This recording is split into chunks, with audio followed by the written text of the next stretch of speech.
are near Colorado City and up the mountain to a place called Bishop's Castle, which is a building evidently built by one single guy who is a disagreeer and pretty talented. I don't think you could get a permit to build this, so it shows you that have pretty lax permitting in this area, which I think is fantastic. Some sort of an elevator contraption built along the side. That thing would take guts just to get into. This place has stones that were evidently laid by hand. It has little contraptions that were built for purposes that would probably take one several decades to figure out, and likely they don't even exist. And the architecture was probably never worked out at the beginning. It probably has been figured out as he went along.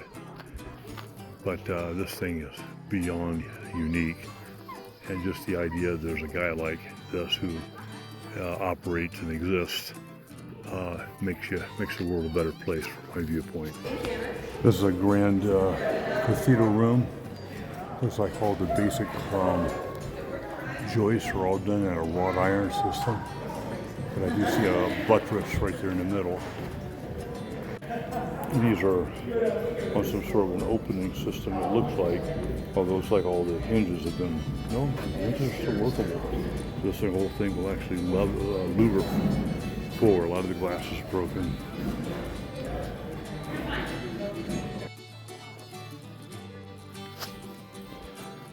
He says it's constantly under construction, and I believe that.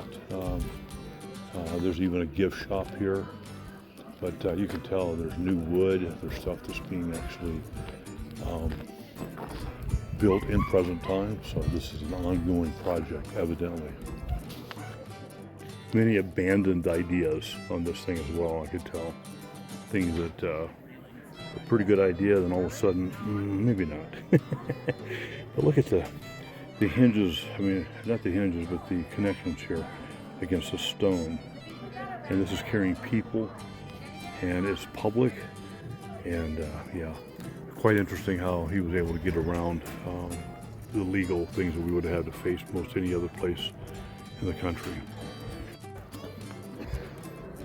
Something like this, if built elsewhere, and I don't know what the rules are, would have been essentially impossible to do legally because of all the structural elements, all the people walking around. It's just staggering to me that this even exists.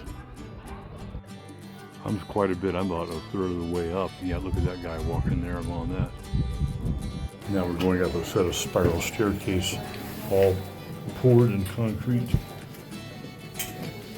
And I am a structural engineer walking around confidently. Well, things don't wiggle. They seem to be pretty well,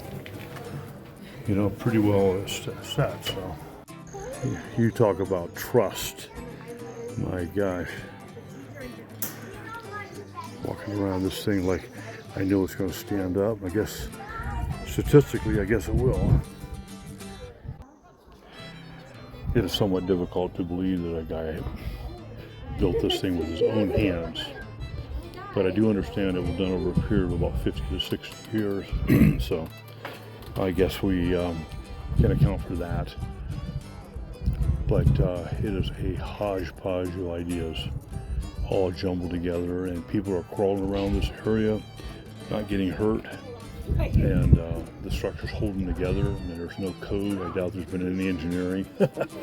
So it's an interesting dichotomy of the safety requirements and code requirements that are out there in the world, and reality of perhaps they're not needed as much as we think they are.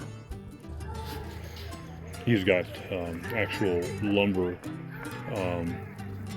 cutting facilities here, and he all set that up so he could just take evidently large logs and turn them into the lumber, which you can see quite a bit of that used inside the structure.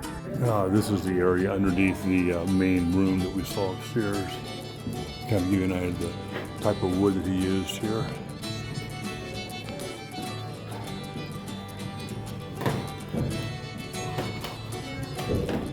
Stone buttresses.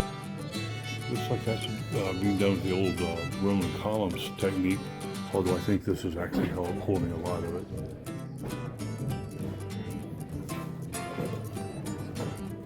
One of the guys reported that the top of the turret is swinging slightly, so it does give you an example of the idea that this stuff has some limits to it. This is a good example of just how safe people can actually be when they're in a very dangerous situation. And I don't know how many injuries they have out here per week or year, but I bet you're surprisingly low. Head down, watch your head down there too.